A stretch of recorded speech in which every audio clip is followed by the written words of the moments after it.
오늘은 잘못된 결정으로 설교 제목을 잡았는데요. 본문의 말씀은 사무엘상 27장을 중심으로 말씀을 드리겠습니다. 여러분, 우리는 원칙에 입각해서 생활을 하죠. 사실 사람들이 보통은 올바른 것과 올바르지 않은 것, 그리고 원칙을 중시하면서 우리가 삽니다. 그런데 때때로 상황이 좀 힘들어지거나 또는 굉장히 어려움에 처해 있을 때, 또는 사단의 어떤 유혹을 받고 그 원칙대로 행동하지 않는 그런 경우를 우리가 종종 만나기도 합니다. 여러분, 이러한 상황에서 사실은 이 다윗이 아무리 생각해도 해서는 안 될 그럴 일을 한 것 같아요. 27장에. 그래서 원칙의 사람 다윗이 거기서 벗어나는 그런 행동을 함으로 크나큰 어려움에 직면했지만 하나님께서 특별히 개입하셔서 거기서 무난히 잘 나올 수 있는 그런 내용이 27장입니다. 우리 27장 1절에 한번 보시겠습니다. 사무엘상 27장 1절입니다. 다윗이 그 마음에 생각하기를 내가 후일에는 사울의 손에 망하리니 블레셋 사람의 땅으로 피하여 들어가는 것이 상책이로다. 사울이 이스라엘은 온 경내에서 나를 수색하다가 절망하리니 내가 그 손에서 벗어나리라. 여러분, 무슨 말입니까? 다윗이 끊임없이 사울 왕의 그 추격을 받고 굉장히 피곤한 삶을 살고 있었습니다. 그런데 중요한 것은 그럴 때마다 하나님께서는 또 새로운 길을 열어주시고 그를 보호하시고 안전하게 그를 인도하셨지만 다윗이 무슨 마음이 들었는지 이제는 더 이상 견딜 수가 없어서 어디로 들어간다고 되어 있습니까? 블레셋 땅으로 그가 이제 도망하기로 그렇게 결정을 합니다. 여러분, 때때로 우리가 참 이것은 소위 말하는 이제 신의 한 수다, 묘수다, 아주 좋은 일이다라고 선택을 하고 결정을 하고 그 일을 도모하지만 때때로는 그것이 묘수가 아니고 참 악수가 되는 그럴 때가 있습니다. 여러분, 그 적의 적은 친구라는 말이 있죠. 적의 적은 친구다. 세 사람이 있는데 한 사람이 다른 사람하고 굉장히 사이가 안 좋은데 그 사람이 또 다른 사람하고 사이가 안 좋으면은 이 사람이 그 사이가 안 좋은 그 사람하고는 이제 친구가 될 수 있다는 거죠. 그래서 이제 생겨난 것이 이제 국제 정치학적으로도 이제 미국을 싫어하는 무리들이 모여서 서로 이제 친구가 되지 않습니까? 요새는 특별히 정세가 돌아가는 걸 보면은 사실은 이 중국하고 그 옛날 소련, 지금 러시아가 친해질 수가 없는 그런 상황이에요, 사실은. 왜냐하면은 수많은 그 수천 킬로가 달하는 그 국경을 맞대고 있고 서로 이익을 공유하지 못하기 때문에 서로 다퉈야 되는데 어떻습니까? 이제는 친구가 되잖아요. 미국이라는 공동의 적을 놓고 서로 적이 친구가 될 수가 있습니다. 자, 여기서도 이제 이스라엘과 블레셋은 원수지간이었죠. 서로 굉장히 미워하고 싸우는 그런 사이입니다. 서로 다투는 입장이 있었습니다. 그런데 다윗이 어떻게 블레셋으로 망명 아닌 도망을 갈 수 있냐 하는 것입니다. 다윗의 경우 그가 이스라엘 경내, 사울의 통치가 미치는 경내에서 떠나서 블레셋으로 들어간다면 일시적으로는 그가 사울의 그 손아귀에서 벗어날 수는 있지만 또 다른 커다란 문제가 생기는 것을 잘 깨닫지 못한 것 같습니다. 그래서 다윗이 어떻게 생각합니까? 이러다가 죽느니 내가 블레셋으로 차라리 망명을 하겠다. 그쪽으로 도망을 가겠다. 라고 그가 선택을 합니다. 참 안타깝죠. 왜냐하면 하나님께서 그때마다 인도하시는 손길이 있었는데 그것을 다윗은 잊었는지 아니면 너무 피로한 나머지 이제 원수의 땅으로 제 발로 들어간 것입니다. 이것이 왜 문제가 되냐면은 다윗은요, 아시는 대로 사울 다음에 이스라엘의 왕이 될 사람입니다. 그냥 자신의 의지로 왕이 될 사람이 아니고 하나님께서 사무엘 선지자를 통해서 특별하게 기름 부음을 받은 그런 사람이었습니다. 그런데 어떻게 됐어요? 다시 블레셋 땅으로 이제 간 것입니다. 자, 2절에 보시면 그가 이렇게 행동을 하죠. 일어나 함께 있는 600인으로 더불어 가드 왕 마옥의 아들 아기스에게로 건너갔다. 그렇게 되어 있습니다. 자, 아기스를 뭐라고 얘기합니까? 여기서 가드의 이제 통치자다. 여러분 아시는 대로 이 블레셋이 5 방백들이 모여서 이제 연합 국가를 이루고 있지 않습니까? 여러분 골리앗이 어느 지역 그 출신인지 기억하세요? 골리앗이 바로 이 가드였습니다. 사무엘상 17장 23절에 보시면 우리가 지나갔는데요.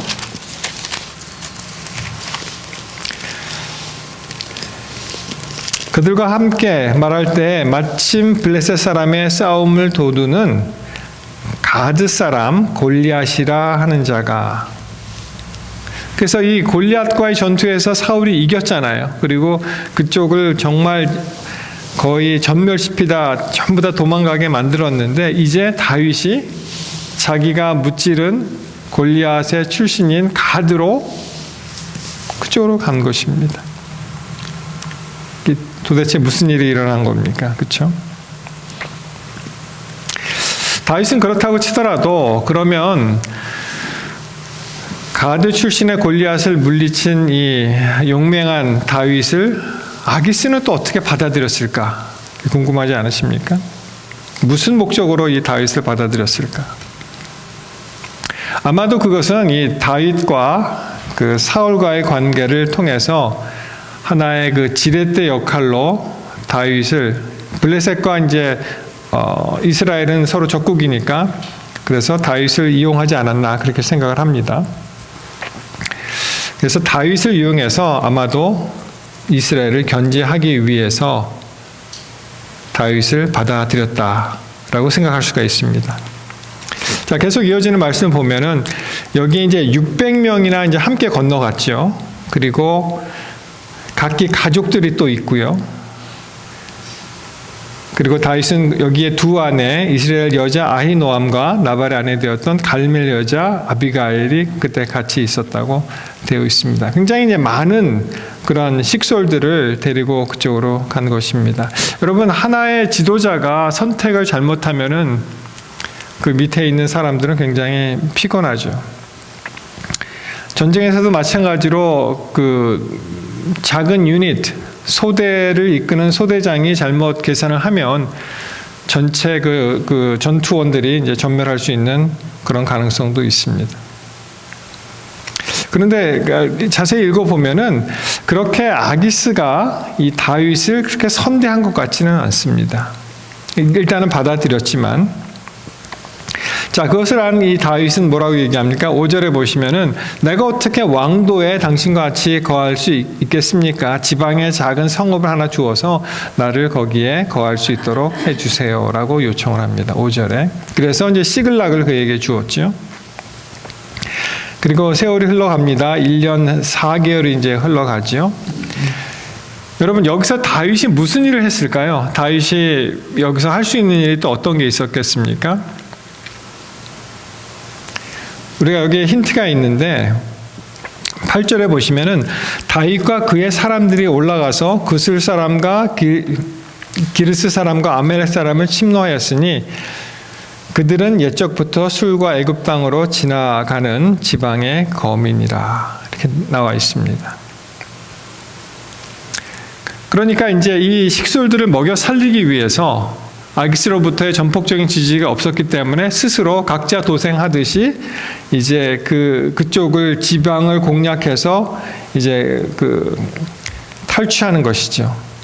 근데 이제 9절에 보시면은 남녀를 살려두지 않고 완전히 전멸시키는 장면이 나오고요.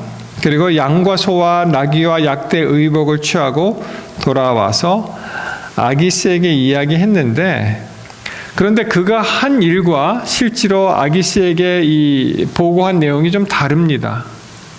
뭐라고 얘기하냐면은 10절에 보시면 아기스가 물어보죠. 너희가 오늘은 누구를 침노하였느냐라고 물어보았을 때 다윗이 살짝 말을 비틉니다. 왜냐하면은 여기 보시면은 유다 남방이라는 표현이 나와요. 네게브가 사실은 남방이라는 뜻인데, 그러니까 이 아기스 생각에는 어떻습니까? 아, 과연 이 다윗이 나에게 와서 나에게 도움을 주는구나. 자기의 적국을 이제 침노한 얘기를 하니까 굉장히 아마 기뻤을 것입니다. 여러분, 한번 일이 꼬이니까 계속 이제 거짓말을 한번 하게 되면 계속 거짓말을 이제 만들어서 또 그 거짓말을 덮어야 되잖아요. 그렇듯이 이 일시적으로 이 다윗은 아기스의 마음을 살 수는 있었을 것입니다. 그렇지만 그것이 오래가지는 않죠. 일종의 이러한 그 다윗의 행동은 아기스의 환심을 살 수 있는 충분한 근거를 제공을 한 것 같습니다. 12절에 보시면 어떻게까지 얘기하냐면은 아기스가 다윗을 믿고 말하기를 다윗이 자기 백성 이스라엘에게 심히 미움을 받게 하였으니 그는 영영이 내 사역자가 되리라 하니라.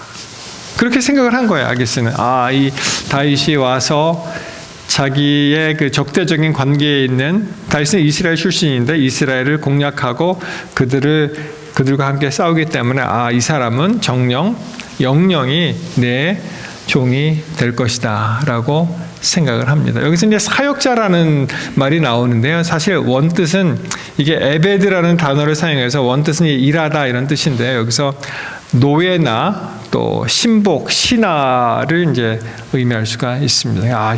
저 사람은 이제 나한테는 꼼짝 못하는 이제 신하가 될 것이야라고 생각을 했을 것입니다.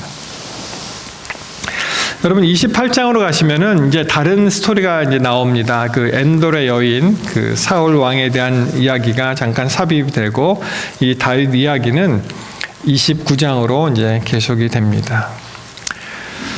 자, 아니나 다를까 이제 다윗에게 한 문제, 사울의 손에서는 벗어나는 그러한 어떠한 그 대비책, 그러한 경험을 하게 되었지만 또 다른 한 문제가 해결됐을 때 그로 파생되는 또 다른 더 큰 문제가 이제 나오게 되는데, 그것은 뭐냐면은 자기가 스스로 함정을 파고 들어갔기 때문에 이번에는 직접 이 아기스의 군대가 이제 출정을 할 때 다윗 보고 함께 가자고 얘기를 합니다. 그거 어떻게 하면 좋겠어요?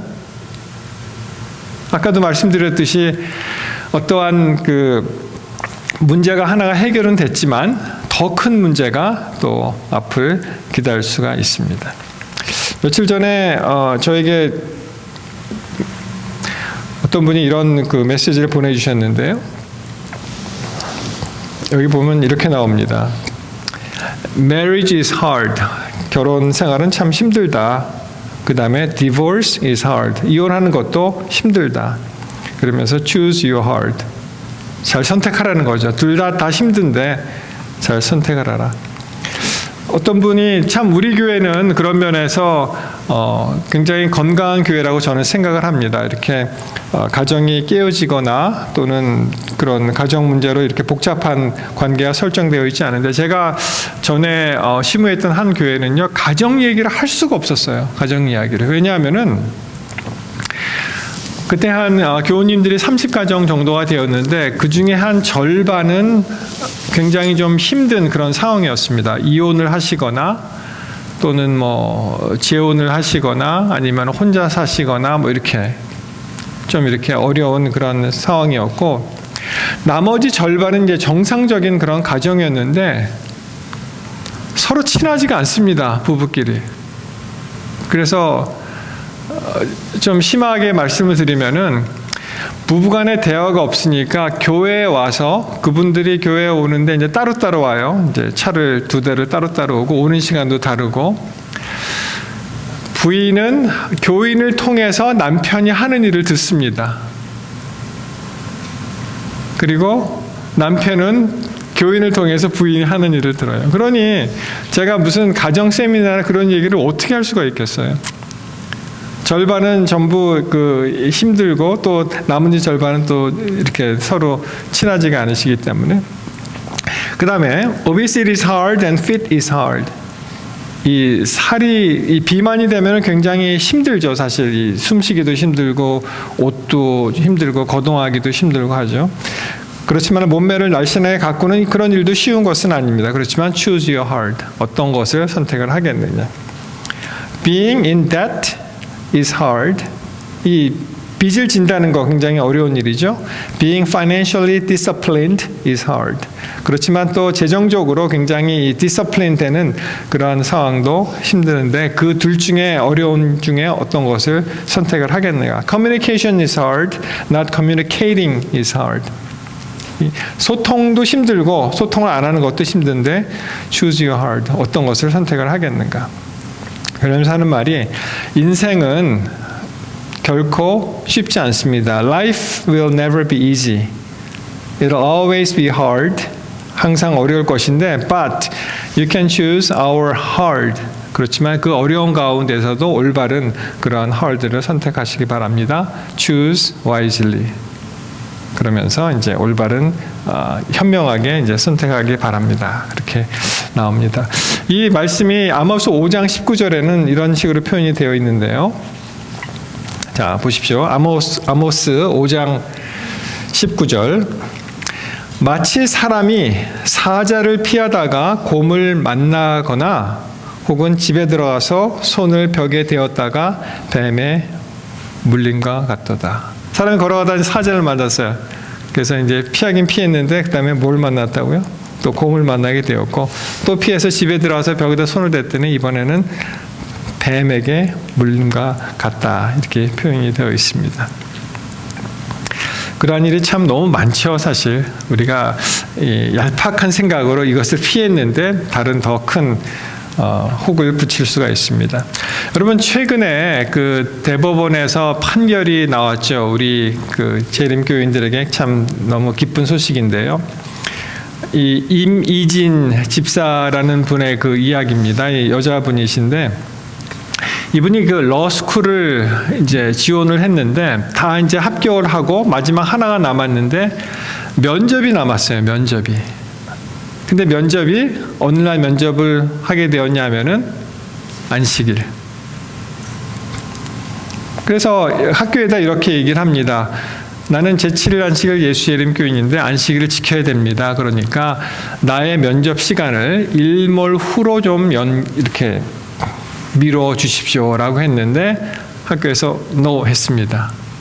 결과적으로 면접에 못 갔으니까 어떻게 됐을까요? 결과가 불합격 처리가 된 것이죠. 여러분 같으면 어떻게 하시겠습니까? 이거 뭐 마치 바위에다가 이제 계란치기 같은 생각이 들잖아요. 그렇죠? 그리고 자기가 앞으로 다녀야 할 학교인데 그 학교를 대상으로 소송을 해야 되는 거예요. 그러니까 또 이제 부담이 되죠. 근데 이제 여러분들이 이제 도와주시고 또 우리 재림교회 변호사도 있고 해서 이분이 이제 법원으로 이것을 가져간 거예요. 가져갔습니다. 근데 아마 그 1심에서는 아마 패소한 것 같아요. 1심에 대한 얘기는 찾아보니까 잘 나와 있지 않는데 1심에서 패소가 됐고 이제 고등법원에서 이제 항소를 해서 고등법원에서 승소를 했어요. 그래서 만약에 학교에서 다시 대법원까지 가지 않으면 그냥 그걸로 끝이 나는데 학교에서도 또 항고를 했습니다. 대법원까지 갔어요. 그래서 며칠 전입니다. 이제 그 카톡망을 통해서 이 일을 위해서 기도해 달라고 쭉 요청이 들어왔는데 결과는 대법원에서 승소 판결이 났습니다. 그래서 앞으로는요, 우리가 종교적인 이유로 그러한 불합리한 그런 대접을 받지 않도록 그렇게 이제 판결이 났기 때문에 어떠한 학교나 뭐 회사나 이런 데서 아마 굉장히 그런 것을 많이 이제 할 것입니다. 만약 이 이미진 집사의 이야기를 들으면서 그냥 쉬운 길로 갔다면은 그냥 어떻게 보면은 하나님 내가 변호사가 돼서 더 큰 일을 할 수가 있는데 그냥 내가 안식일에 면접을 하겠습니다라고도 선택할 수 있었을 것입니다. 그리고 여러 가지 좋은 이야기로 이제 포장해서 할 수는 있지만은 이러한 어려운 상황에서도 참 어렵고 고통스러운 결정이었지만 그가 올바른 길로 가기로 믿음의 양심을 지키는 길로 가기로 결정을 하고 그것이 이제 대법원으로 가서 이제 판결이 난 것입니다. 여러분 이 사건은 그렇지만 사실은 더 많은 사건들이 아마 패소 판결을 받았다고 저는 생각을 합니다. 그럼에도 불구하고 그분들이 그렇게 계속 그 앞으로 갈 길을 깔았기 때문에 그 뒤에 오는 후학들이 그런 혜택을 받지 않았나 그렇게 생각을 합니다. 여러분 이 다윗의 경우에도 참 아쉬움이 남는 것은 그가 좀 어렵고 힘들고 그런 상황이었지만 끝까지 그 원칙을 지키고 하나님께서 주신 그 길을 갔다면 하나님께서 결코 그를 버리지 않았을 것입니다. 그렇죠? 그렇지만 그가 어떠한 생각으로 이제 다른 결정을 하게 되었는데 이 비슷한 이야기가 사실 이제 룻기에도 나오죠. 룻에 보시면 아시는 대로 이제 기근을 맞아서 그 가족들이 Promised Land라고 할 수 있는 그러한 베들레헴을 떠나서 어디로 갔습니까? 이제 모압 땅으로 이주를 하죠. 뭐 여러분 다 잘 아시는 내용이기 때문에 설명을 드리자면 결국은 그들이 어떻게 됩니까? 남편과 아들 둘을 다 잃어버리고 남자들은 다 사라지고 이제 며느리 하나 하고 이제 나오미가 다시 베들레헴으로 돌아오잖아요. 그렇죠? 근데 그때 베들레헴에 살고 있었던 사람이 여전히 있었잖아요. 그러니까 어떻게 보면은 굳이 나오미 가족이 다른 타 지방으로 가지 않아도 거기 살고 있는 사람이 있었기 때문에 여전히 살 수 있었는데 그들이 그렇게 결정을 했다는 것을 우리가 알 수 있습니다.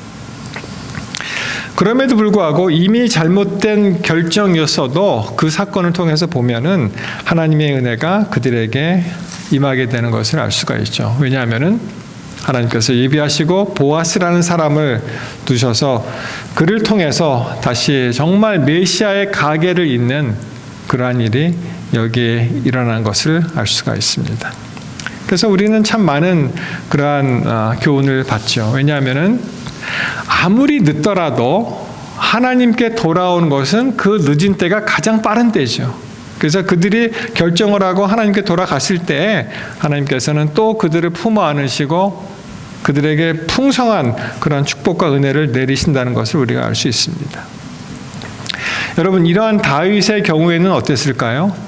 이제 다윗은 정말 진퇴양난의 그런 기로에 서 있게 됩니다. 왜냐하면 그때 나는 아기스 왕에게 나는 못 갑니다. 나는 못 싸웁니다. 우리 동족을 해할 수 없습니다. 라고 이야기하기도 참 어려운 상황이었고 그렇다고 정말 제 발로 가서 동족과 함께 동족을 보호해야 될 사람이 동족을 죽일 수는 없었던 그런 일이었습니다.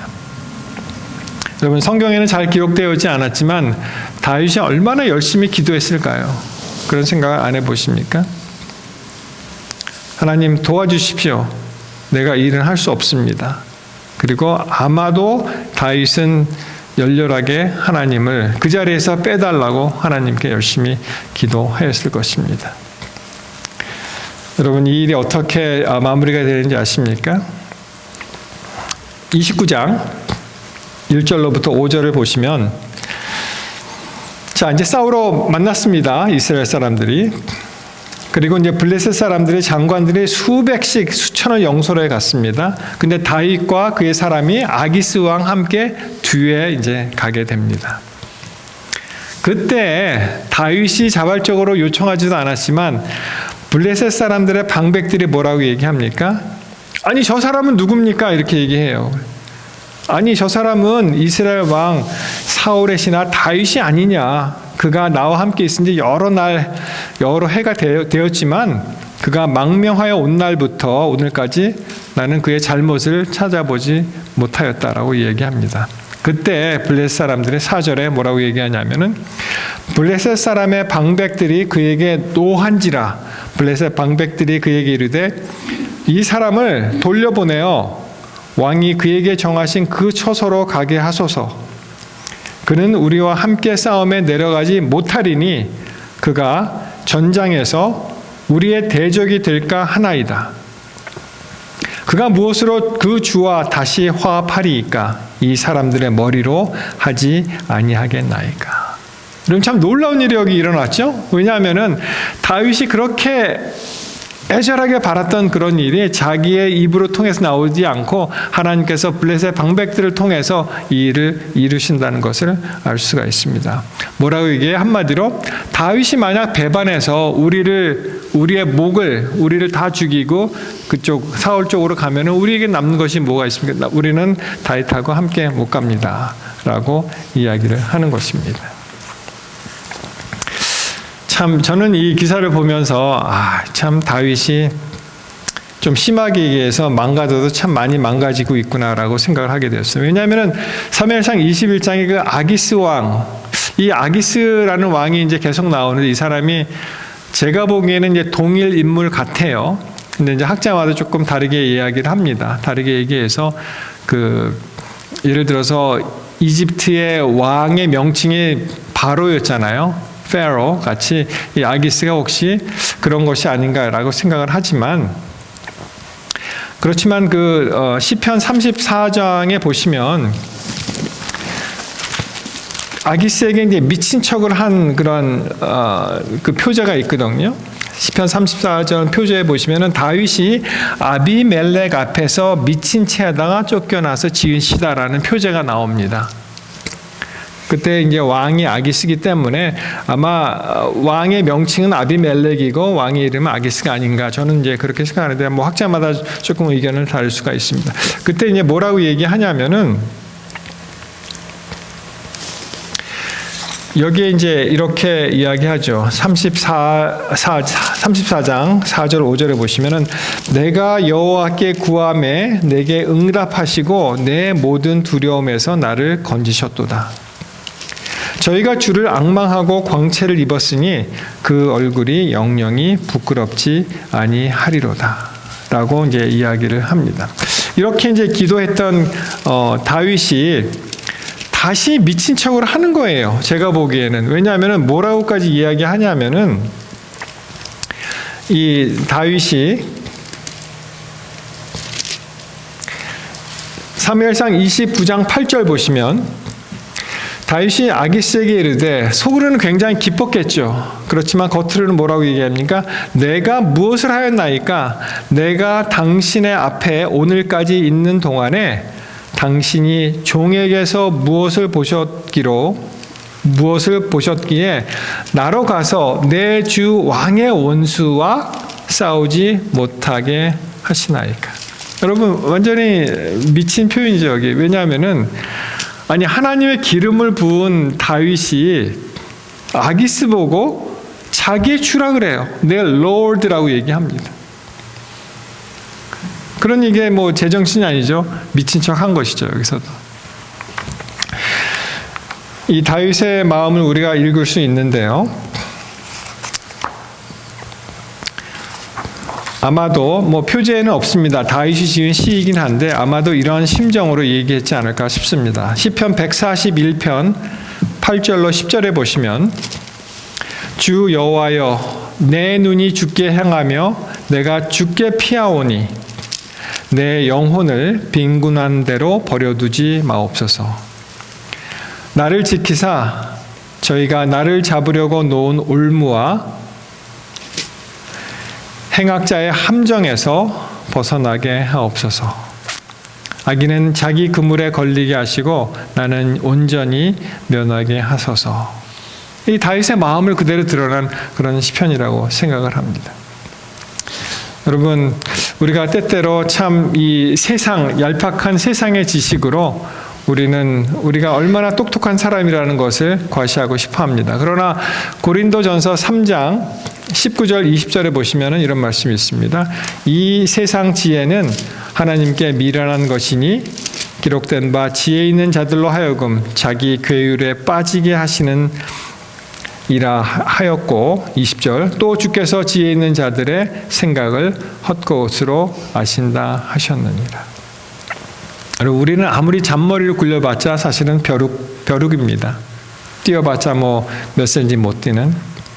그러나 우리가 온전히 우리의 마음을 하나님께 드릴 때 하나님께서는 우리를 인도하시고 우리를 보살피시고 우리에게 피할 길을 주신다는 것을 꼭 믿게 되시기를 바랍니다. 그런 하나님께 오늘 감사하게 되시기를 이 시간 간절히 바랍니다. 여태까지 우리의 삶을 인도하신 하나님, 우리가 좀 어렵고 힘든 일이 있더라도 우리는 결코 원칙에 입각해서 그 길을 걸어가야 해야겠고, 혹시라도 그 길에서 살짝 벗어난 사람이 있더라도 그때가 가장 중요하고 빠른 때입니다. 그때 다시 우리의 마음을 돌이켜서 하나님께 돌아갈 때 하나님께서는 또한 다윗에게 베풀어 주신 그런 풍성한 그런 약속의 말씀과 은혜를 똑같은 방법으로 우리에게 주실 것을 저는 믿습니다. 우리 성도 여러분, 그런 마음을 가지시고 항상 하나님을 향해서 나아가시는 우리 모두가 되시기를 바라면서 말씀을 마치겠습니다.